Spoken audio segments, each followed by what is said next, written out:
Bonjour frères et sœurs. Mes chers frères et sœurs, je vais continuer la suite de ma vidéo. La dernière fois, je vous parlais du désert. Je vous parlais du désert, de la guérison de ma fille, de la guérison de ma fille par la Sainte Vierge Marie. Et je vais continuer dans le désert parce que j'ai vécu ce moment pendant 4 ans.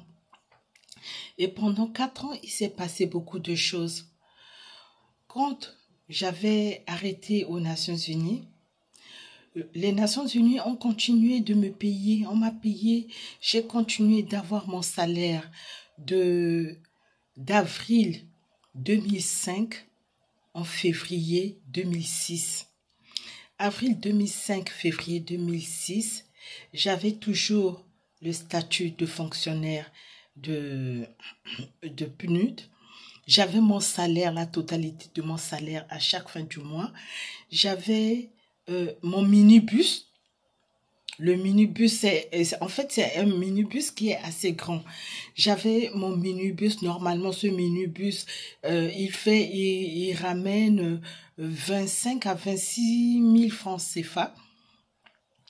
J'ai ma balinière qui me rapportait plus de 200 000 francs CFA à chaque voyage. En fait, pour le bénéfice, plus de 200 000 francs CFA par semaine à chaque retour de voyage. Ça veut dire que j'avais de l'argent. J'avais de l'argent, j'avais les moyens. Mais je vais vous dire, mes frères et sœurs, que l'esprit de vol d'argent était rentré chez moi. Moi, je ne savais pas, c'est la première fois. C'est-à-dire que je n'arrivais pas à comprendre.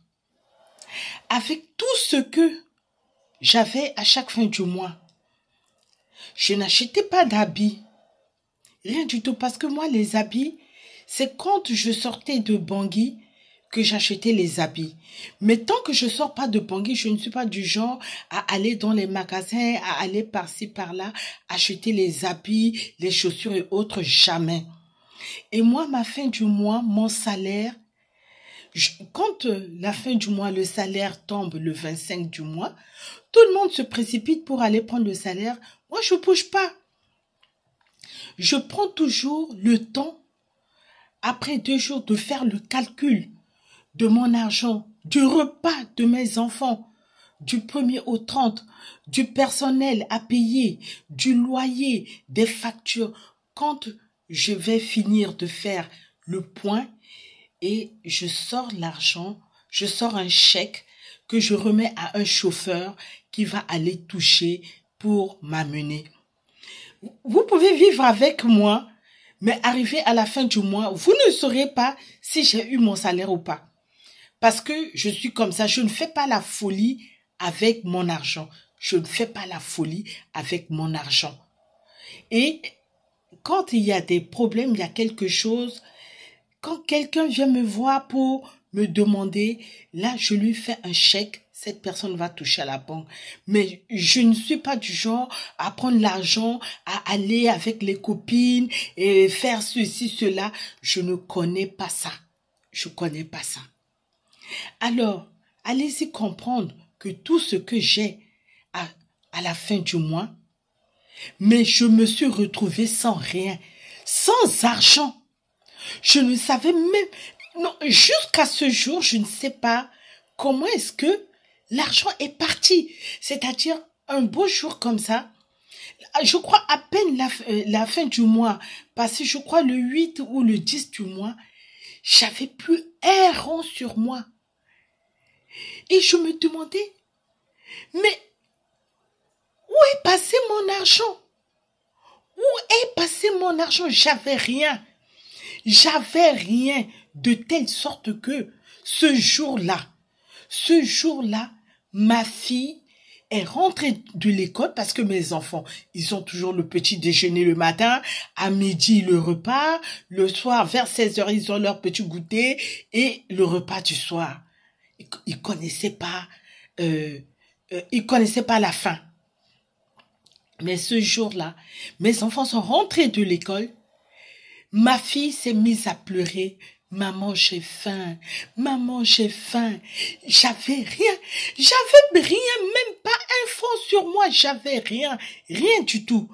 Et quand je suis allée ouvrir le frigo, il restait une banane.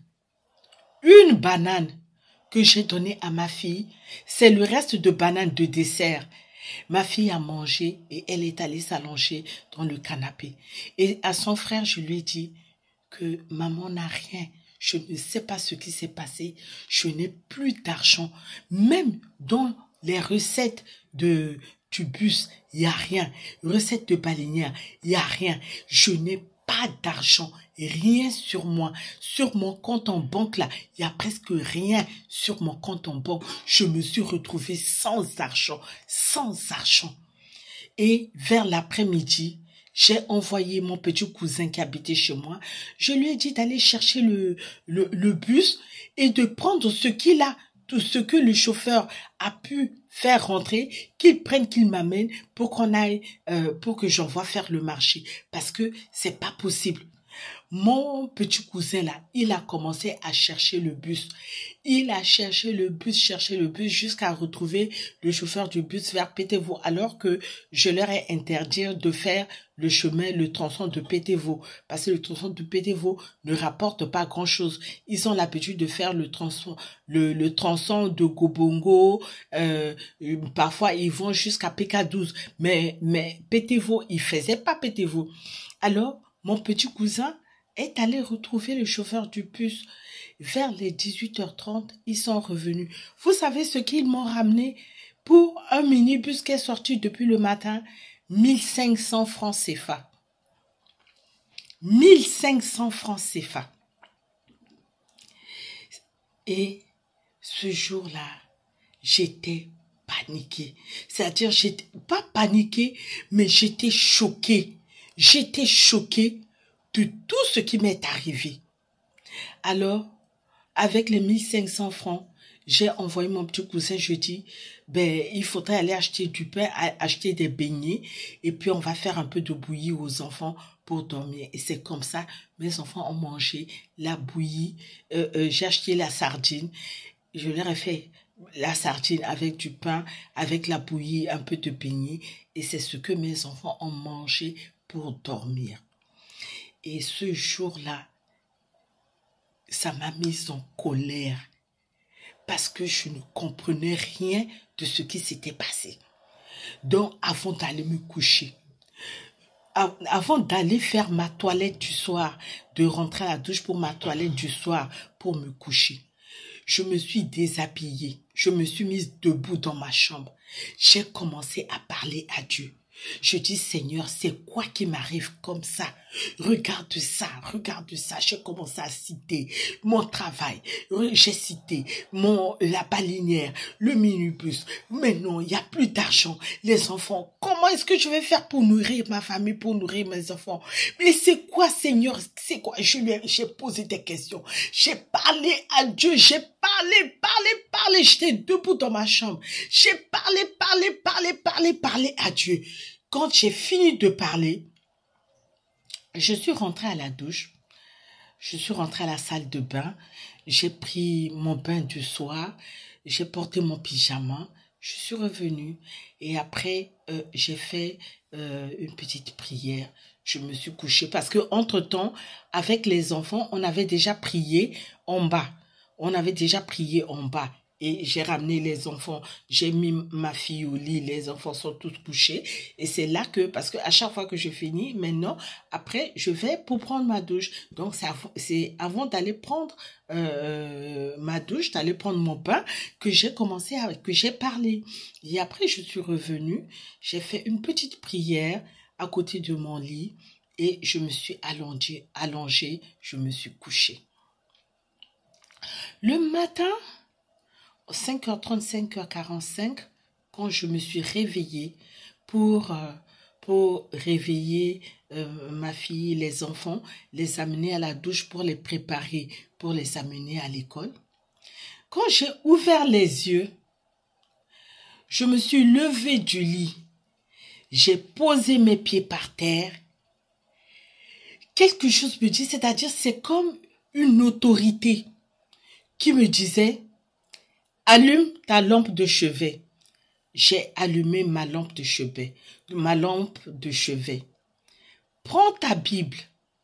J'ai pris la Bible. J'ai ouvert la Bible.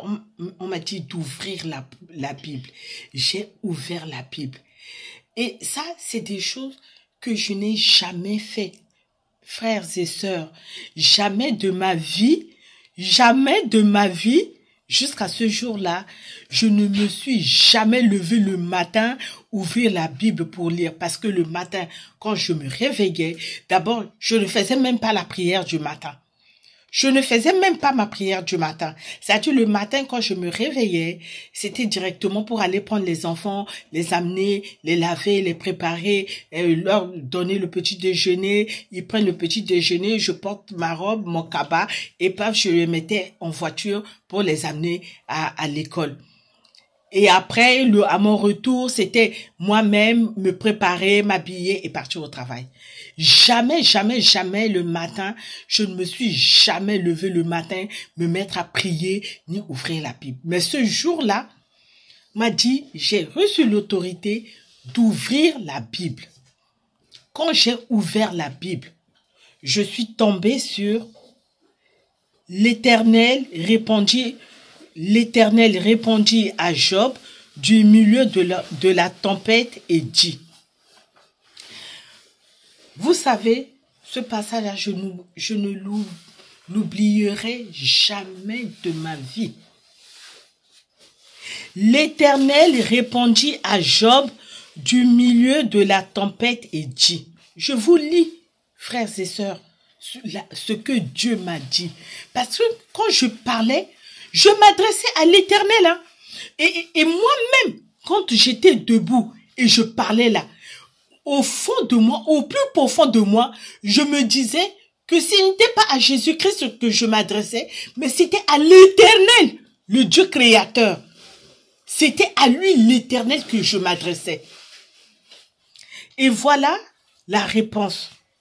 L'Éternel répondit à Job du milieu de la tempête et dit, « Saint terrain comme un vaillant homme, je t'interrogerai et tu m'instruiras.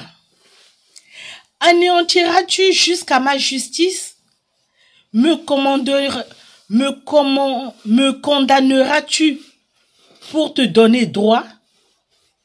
As-tu un bras comme celui de Dieu, une voix tonnante comme la sienne? Orne-toi de magnificence et de grandeur. Revêt-toi de splendeur et de gloire. Répands les flots de ta colère et d'un regard abaisse les hautains. D'un regard humilie les hautains. Écrase sur place les méchants. Cache les trous ensemble dans la poussière. Enferme leur front dans les ténèbres. Alors je rends hommage à la puissance de ta droite. Voici l'hippopotame à qui j'ai donné la vie comme à toi. Il mange de l'herbe comme le bœuf. Le voici, sa force est dans ses reins, et sa vigueur dans les muscles de son ventre.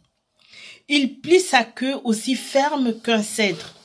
Les nerfs de ses cuisses sont entrelacés, ses os sont des tubes d'airain, ses membres sont comme les barres de fer. Il est la première des œuvres de Dieu. Celui qui l'a fait l'a pourvu d'un glaive. Il trouve sa pâture dans les montagnes, où se jouent toutes les bêtes des champs. Il se couche sous les lotus, au milieu des roseaux et des marécages. Les lotus le couvrent de leur ombre. Les sols du torrent l'environnent. Que le fleuve vienne à déborder, il ne s'enfuit pas. Que le Jourdain se précipite dans sa gueule, il reste calme. Est-ce à force ouverte qu'on pourra le saisir? Est-ce au moyen de filets qu'on lui percera le nez? Prendras-tu le crocodile à l'hameçon? Saisiras-tu sa langue avec une corde? Mettras-tu un jonc dans ses narines? Lui perceras-tu la mâchoire avec un crochet? Te pressera-t-il de supplications? Te parlera-t-il d'une voix douce? Fera-t-il une alliance avec toi pour devenir à toujours ton esclave? Joueras-tu avec lui comme avec un oiseau? L'attacheras-tu pour amuser les jeunes filles? Les pêcheurs en trafiquent-ils? Le partagent-ils entre les marchands? Couvriras-tu sa peau de dard et sa tête de harpon?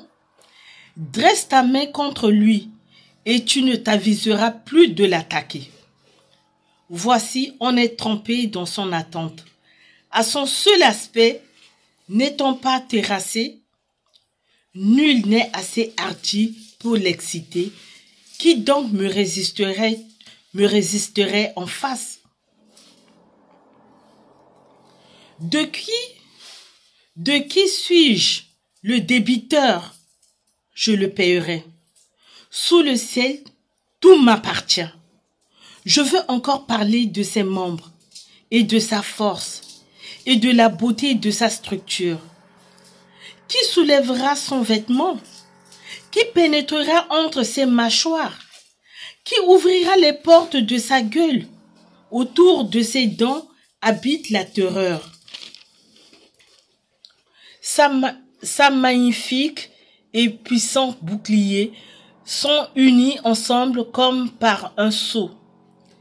Ils se serrent l'un contre l'autre, et l'air ne passerait pas entre eux. Ce sont des frères qui s'embrassent, se saisirent, demeurent inséparables. Ces éternuements font briller la lumière. Ses yeux sont comme les paupières de l'aurore. De flammes jaillissent de sa bouche, des étincelles de feu s'en échappent, une fumée sort de ses narines comme d'un vase qui bout, d'une chaudière ardente. Son souffle allume les charbons, sa gueule lance la flamme. La force a son cou pour demeure, et l'effroi bondit au-devant de lui. Ses parties charnues tiennent ensemble, fondues sur lui, inébranlable. Son cœur est dur comme la pierre, dur comme la meule inférieure. Quand il se lève, les plus vaillants ont peur, et l'épouvante les fait fuir. C'est en vain qu'on l'attaque avec l'épée. La lance, le javelot, la cuirasse ne servent à rien. Il regarde le fer comme de la paille, les reins comme du bois pourri. La flèche ne le met pas en fuite. Les pierres de la fronde sont pour lui du chaume. Il ne voit dans la massue qu'un brin de paille. Il rit au sifflement de dard. Sous son ventre sont des pointes aiguës. On dirait une herse qu'il étend sur le limon. Il fait bouillir le fond de la mer comme une chaudière, l'agile comme un vase rempli de parfums. Il laisse après lui un sentier lumineux. L'abîme prend la chevelure d'un vieillard. Sur la terre, nul n'est son maître. Il a été créé pour ne rien craindre. Il regarde avec dédain tout ce qui est élevé. Il est le roi des plus fiers animaux. Job répondit à l'Éternel et dit: Je reconnais que tu peux tout et que rien ne s'oppose à tes pensées. Quel est celui qui a la folie d'obscurcir mes desseins? Oui, j'ai parlé sans les comprendre, de merveilles qui me dépassent et que je ne conçois pas. Écoute-moi et je parlerai. Je t'interrogerai et tu m'instruiras. Mon oreille avait entendu parler de toi, mais maintenant mon œil t'a vu.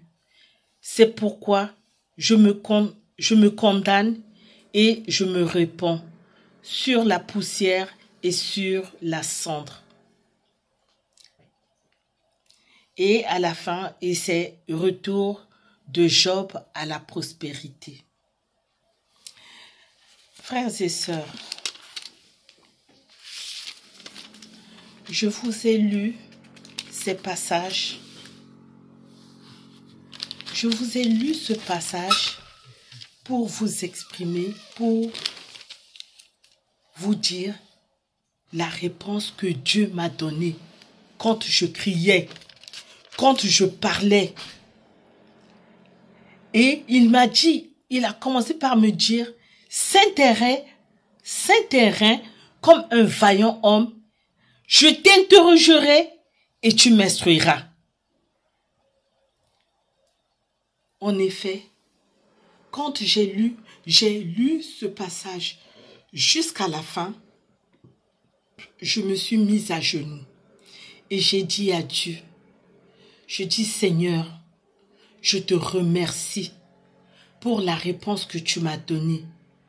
Je sais maintenant que tu es au contrôle de tout ce qui m'arrive et que tu sais tout, tu vois tout et c'est toi qui as permis que tout cela m'arrive.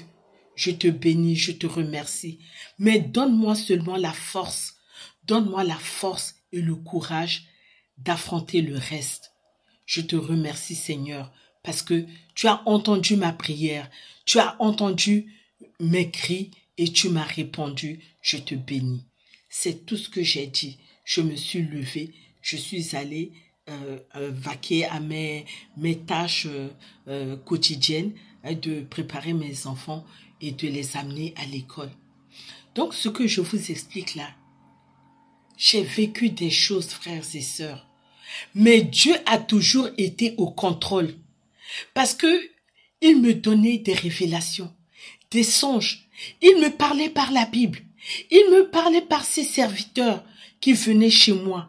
Quand on priait, il y avait des messages qui sortaient. Moi-même, quand je lisais la Bible, j'avais des réponses, j'avais des choses. Et en plus de cela, la cerise sur le gâteau, les nuits, je dormais pas. Les nuits, ça tombait sur la toiture de ma maison. Sur la toiture de ma maison, ça tombait la nuit, ça marchait la nuit. Et à chaque fois que ça tombait, que ça marchait, je me levais pour prier, pour prendre l'autorité. Donc quand je dormais, dès que ça tombait, boum, sur la toiture, je me réveillais. Et je me levais pour prendre autorité, pour prier. Et c'était comme ça mon quotidien. Mon quotidien de nuit, c'était des nuits de bruit sur la toiture de ma maison.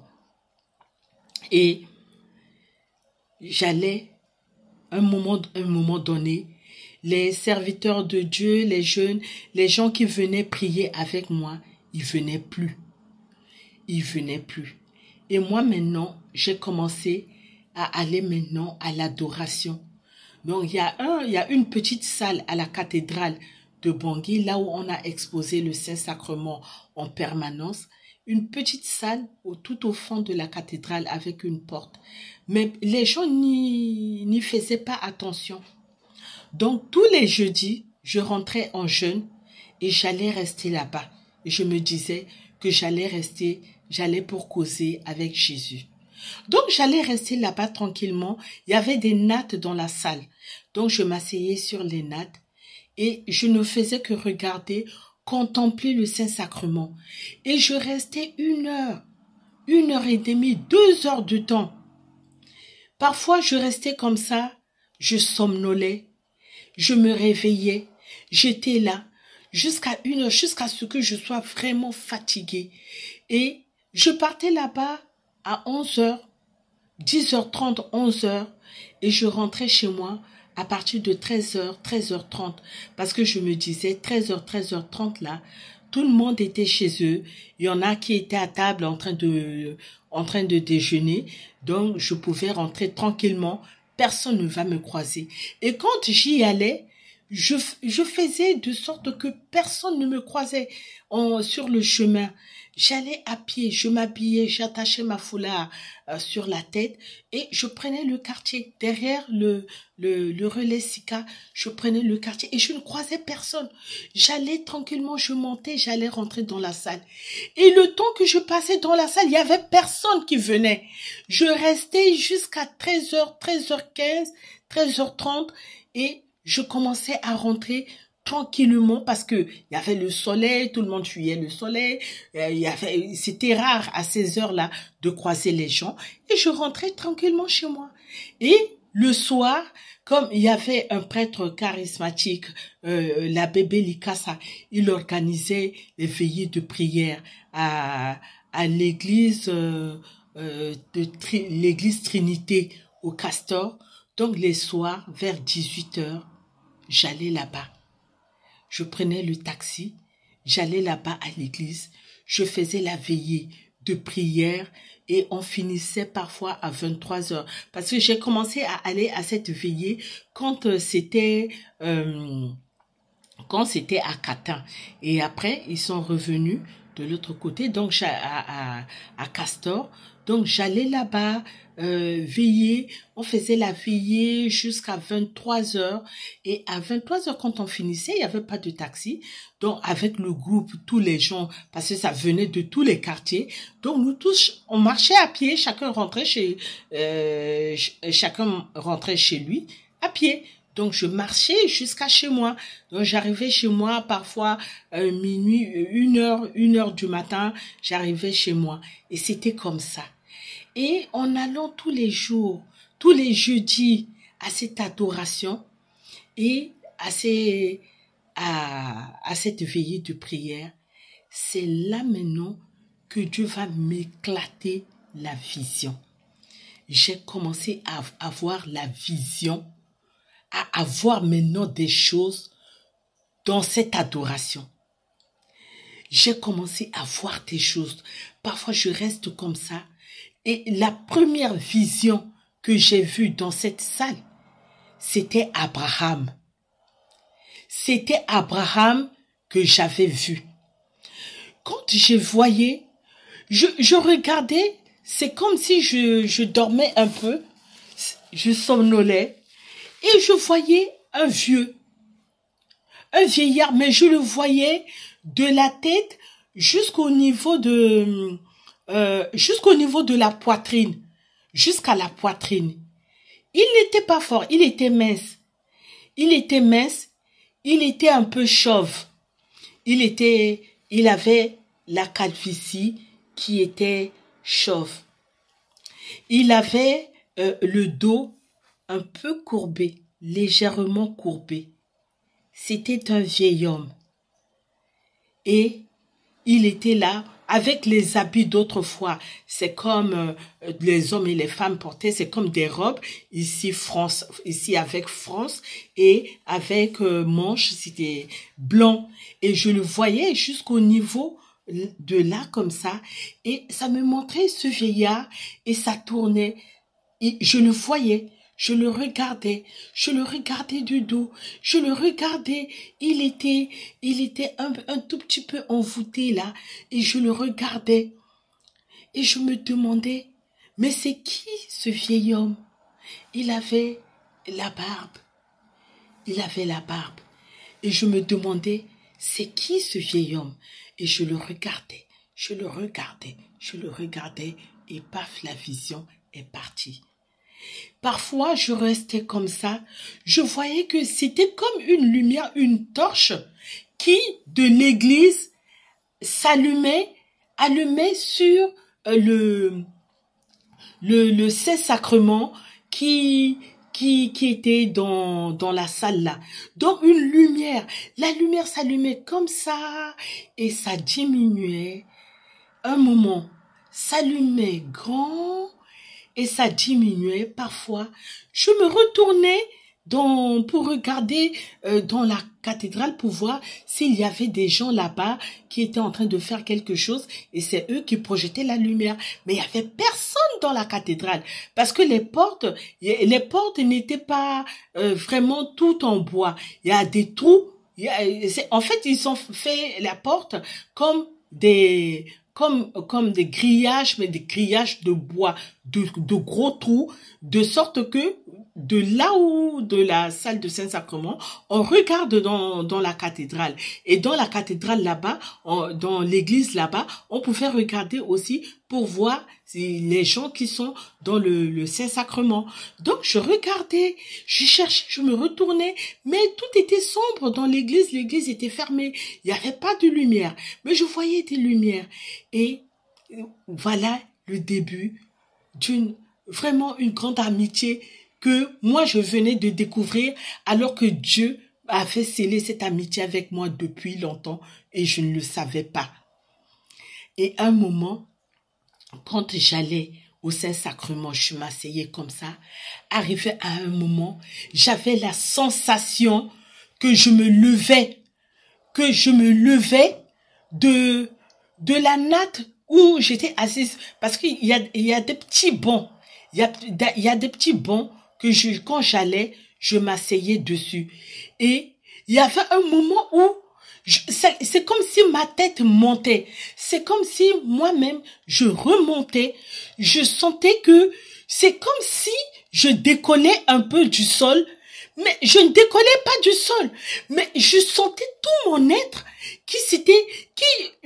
je ne sais pas comment vous exprimer cette sensation. Tout mon corps se faisait, tout mon corps, et puis c'est comme si je me levais, un moment et je descendais, et c'est comme si tout mon être, tout mon être grandissait, et ça faisait une sensation de ma tête aux pieds, et quand ça commençait à faire comme ça, je restais tranquille. J'étais là, je regardais seulement le Saint-Sacrement et ça se manifestait à moi. Ça se manifestait jusqu'à ce que cela s'arrêtait. Et quand ça s'arrêtait, ça me faisait tellement plaisir. J'avais tellement la joie. Et après, je rentrais chez moi. Donc, chaque jeudi, je devais revenir pour vivre cette sensation avec le Christ. Je devais revenir pour ce rendez-vous. Donc, chaque jeudi, je rentrais en jeûne et j'y allais. J'allais rester tranquille. Je restais après 1 heure de temps et à partir de 1 heure et demie de temps, et voilà que ça venait. Ça recommençait.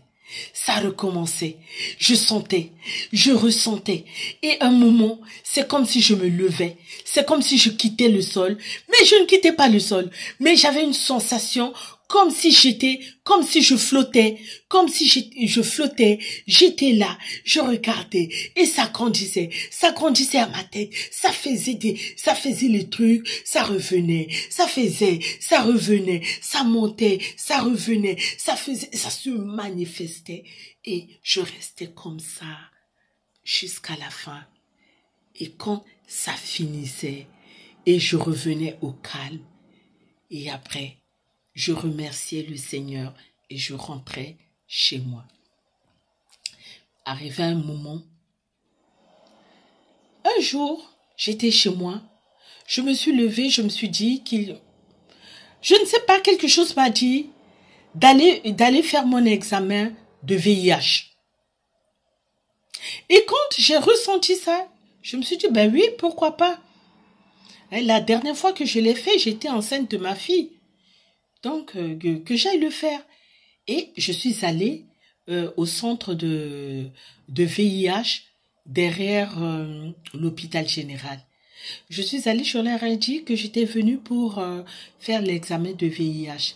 Et le monsieur, il m'a demandé pourquoi je voudrais faire l'examen?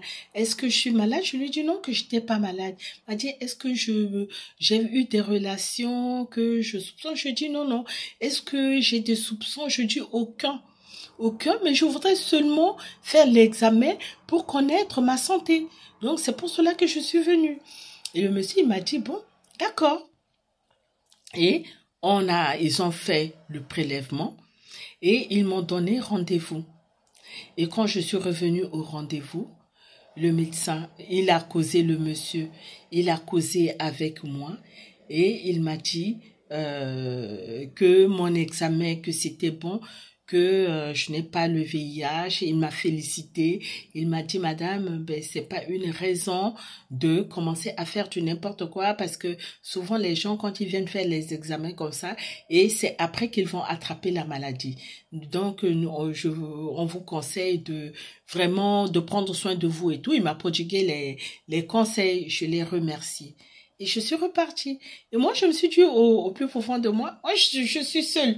Depuis longtemps, je suis seule. Je vis seule parce que mon ami, il venait plus. Il venait plus et il m'envoyait de l'argent de temps en temps, mais il venait plus. Donc, j'avais rien. Donc, je suis rentrée chez moi.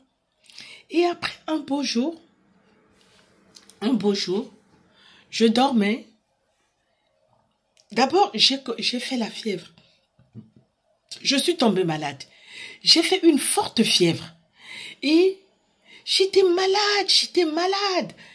Et après un moment, j'ai commencé à ressentir une chaleur dans mon corps. Et la chaleur, c'était d'un côté. C'est-à-dire, ça me prenait un côté de mon dos jusqu'à un côté de ma poitrine. Et ça brûlait au-dedans de moi comme si c'était une brûlure. Ça me brûlait au-dedans de moi et j'avais la fièvre. Et quand je ressentais ça, je me disais, mais ça c'est quoi? C'est quoi qui m'arrive comme ça? Et quand je me posais la question, et je recevais la réponse qui me disait, ah, ce qui te fait mal là, c'est le sida qu'on t'a donné. On t'a jeté, on t'a mis le sida. C'est ça les débuts de la manifestation. Quand je recevais la réponse qui me disait c'est le début de la manifestation du sida parce qu'on t'a mis le sida.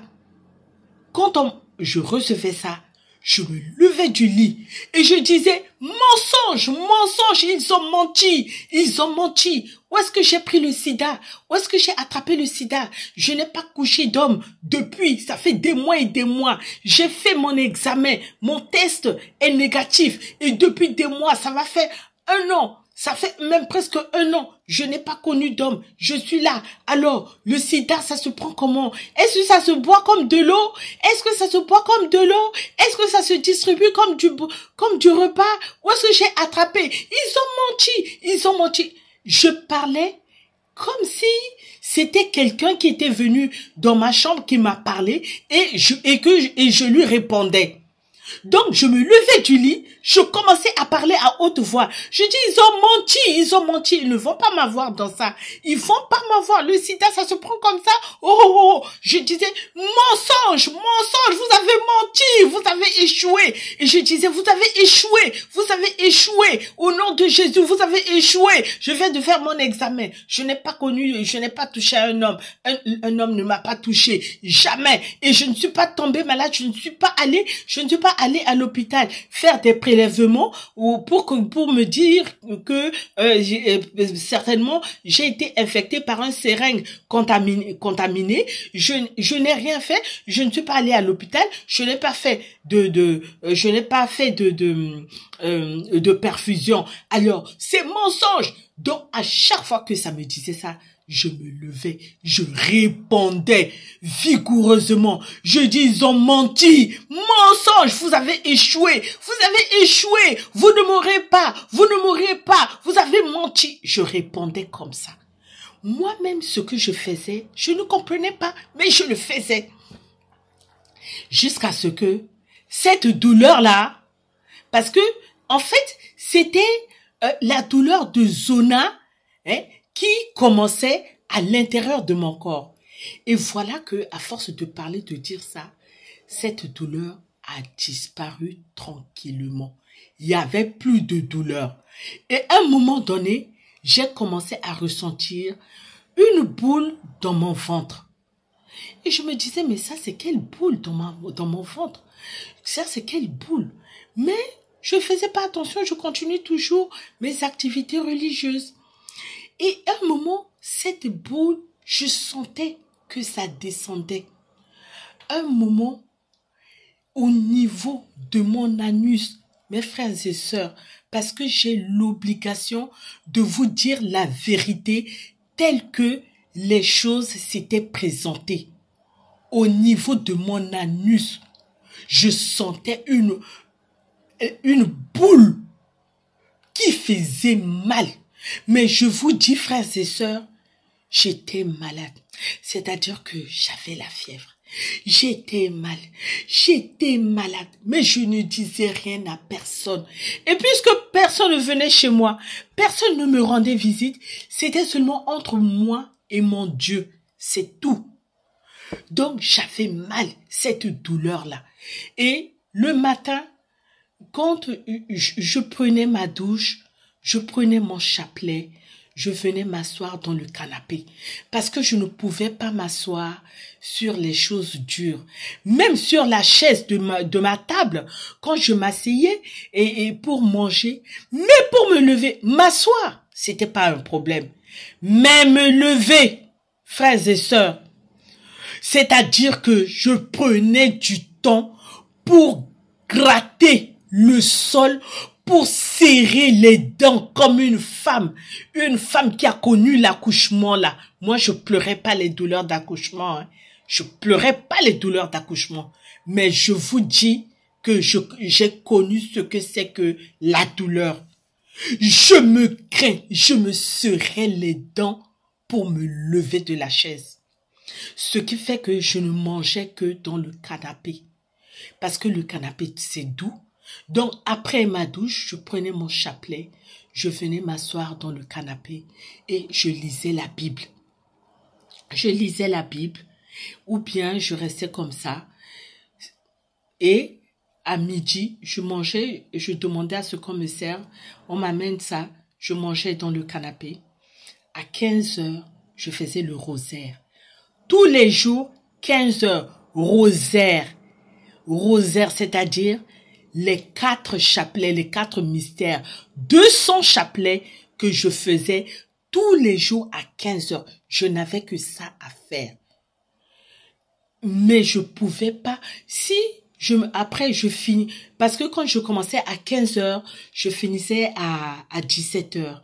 Et à 17 heures, je me levais, j'allais m'asseoir sur les fauteuils de jardin là que j'avais mis à la véranda.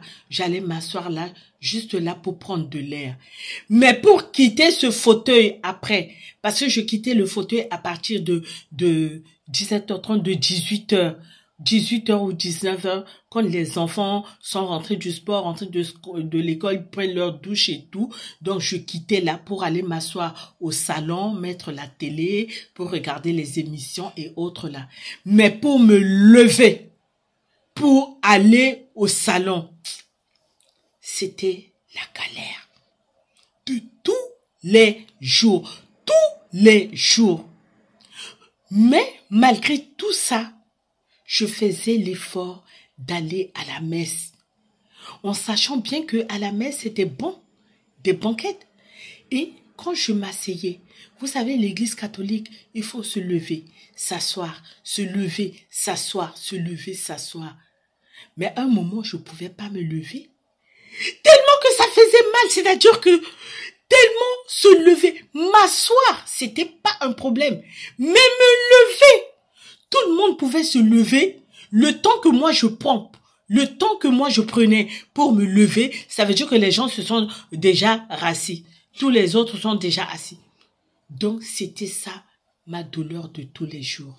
Et j'ai commencé à recevoir le message qui me disait ce qui est dans ton ventre qui t'a fait mal, qui est en train de te faire souffrir au niveau de ton anus là, c'est le cancer. c'est le cancer qu'on t'a jeté. Quand on me disait ça, je me levais, je disais, Seigneur Jésus, tu ne peux pas me faire ça. C'est ça, je vous dis exactement ce que je disais. Je me levais et je disais, Seigneur Jésus, tu ne peux pas me faire ça. Tu ne peux pas me faire ça, Seigneur Jésus. Tu sais bien que mes enfants sont trop petits et il n'y a personne pour s'occuper d'eux. Tu ne peux pas me faire ça, Jésus. Tu ne peux pas me faire ça. Ce n'est que ça, hein. C'est en 2 mots, la réponse que je lui donnais. Et à chaque fois que je recevais ça et je me levais, je disais, Seigneur Jésus, tu ne peux pas me faire ça. Tu ne peux pas me faire ça. Tu sais bien que mes enfants sont encore trop petits. Tu ne peux pas me faire ça. Et je disais ça. Tous les jours. C'était tous les jours. Quand je recevais le message, je répondais directement au message. Quand je recevais les messages, je répondais directement au message. Et un beau jour, un des jeunes avec qui j'avais l'habitude de prier, et lui là, il était prophète visionnaire. Donc, et un jour, il est venu chez moi vers l'après-midi, vers les 14h, 15h. Et il m'a dit qu'ils sont en train d'aller dans l'église, devant la cathédrale, pour faire l'adoration. Et si j'acceptais de venir avec eux, je dis, ben oui, allons-y. Et j'ai pris la main de ma fille, et avec ma fille, on était partis. Et il était avec une dame et 2 jeunes femmes. Et moi, j'étais la 4e personne. Avec ma fille, on était 5. On était allés à l'église, à la cathédrale, devant le tabernacle. Et on a commencé à adorer, à faire l'adoration. On adorait.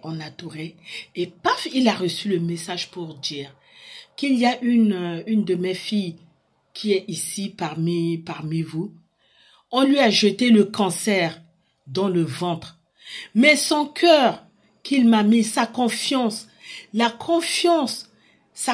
qu'il a placée en moi, ma main de Dieu a touché ce cancer. Ma main de Dieu est déjà sur ce cancer. Mais je lui demande seulement de rester toujours ferme dans sa foi et de rester dans la prière. Et il verra. Et elle verra le reste. Je lui demande de rester toujours ferme dans sa prière et elle fera le reste. Quand il a dit ça, au début, il a commencé par dire, il y a une de mes filles ici qui a mal au ventre, qui a une boule, elle ressent, voilà, le début, il disait ça, elle ressent comme une boule dans son ventre et qui lui fait